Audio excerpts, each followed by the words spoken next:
नए सूबों के हवाले से हमारी सीरीज का आज चौथा और आखिरी प्रोग्राम है। गुज़श्ता 3 दिनों में नए सूबे क्यों बनने चाहिए, नए सूबे बनाने से कैसे इंतजामी मामलात बेहतर होंगे, कौन कौन सी तहरीकें चली और नए सूबों के हवाले से कितनी कानून साजी की गई, वो आपके गोश गुजार की। तकरीबन 25 करोड़ के इस मुल्क में आज भी 4 सूबे हैं जो 1947 में भी 4 ही थे। इन चारों इकाइयों में बसने वालों की तादाद 3 करोड़ 37 लाख से बढ़कर 25 करोड़ तक पहुंच गई। लेकिन नए डिविजन्स और अजला बनाए गए, अलबत्ता अभी तक सिवाय जबानी जमा खर्च के किसी ने अमली तौर पर नया सूबा बनाने के लिए कोई वर्किंग नहीं की।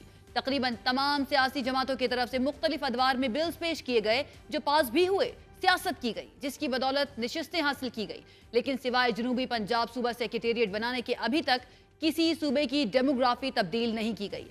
पाकिस्तान में नए सूबों के हवाले से बहस को शुरू हुए 64 साल हो चुके हैं। इन 64 सालों में सराइकी सूबा, रियासत बहावलपुर की बहाली, तहरीक इस्तक़लाल, मुस्लिम लीग नवाज, पीपल्स पार्टी और तहरीक इंसाफ की जानिब से सूबों की इंतजामी और लसानी बुनियादों पर तकसीम को मंशूर में शामिल किया गया और सराइकी सूबा हजारा डिवीजन को अलग सूबा बनाने की तहरीक भी चलाई गई। मगर गुज़श्ता 15 सालों के दौरान नए सूबों के हवाले से बहसो मुबाहिसे में शिद्दत जरूर आई है। कुछ पॉलिसी साजों को इदराक भी हुआ है कि पाकिस्तान को मौजूदा 4 इकाइयों के जरिए अब चलाना मुमकिन नहीं। इन 15 सालों के दौरान सूबा हजारा तहरीक में रियासती जबर भी देखा गया तो सियासी जमातों की बेहिसी भी उरूज पर रही। 2009 से अब तक कौमी असम्बली के अलावा पंजाब और खैबर पख्तूनख्वा असम्बली से नए सूबों के हवाले से करारदादें और बिल्स पास हुए।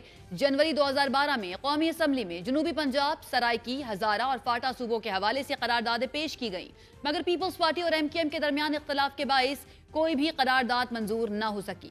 मई 2012 में कौमी असम्बली से जनूबी पंजाब के नाम से नया सूबा बनाने की करारदाद मंजूर की गई।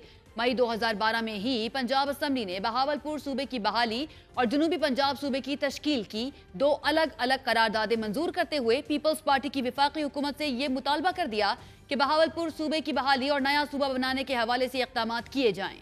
ये करारदादें राना सनाउल्लाह ने पेश की।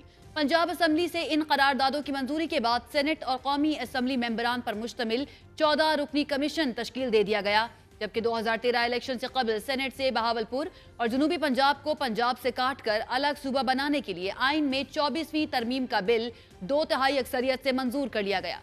गुज़श्ता 10 सालों के दौरान मुस्लिम लीग नवाज के मुंतखब MNAs और MPAs ने अपनी जमात छोड़कर पहले जनूबी पंजाब सूबा महाज के नाम से ग्रुप बनाया और उसके बाद इस ग्रुप को PTI में जम कर दिया। मगर 4 साल तक तहरीक इंसाफ के साथ इख्तिदार का हिस्सा रहने वाला ये ग्रुप नया सूबा बनवाने में नाकाम रहा, क्योंकि ये तहरीक इंसाफ में शामिल नया ग्रुप बनवाने के लिए नहीं बल्कि सियासत करने के लिए गए थे। पंजाब की तरह खैबर पख्तूनख्वा में हजारा सूबा भी नहीं बन सका, क्योंकि वहां सियासी कायदीन ने हजारा तहरीक को धोखा देते हुए अपनी जमातों का साथ दे दिया और ये तहरीक कामयाबी हासिल नहीं कर सकी। नए सूबों की अफादियत से कोई इनकारी नहीं, लेकिन अमली तौर पर कोई कदम ना उठाने के पीछे क्या मुहर्रकात हैं, क्या पॉलिटिकल विल की कमी है, या फिर पाकिस्तान इस वक्त नए सूबे का मुतहम्मिल हो सकता है या नहीं।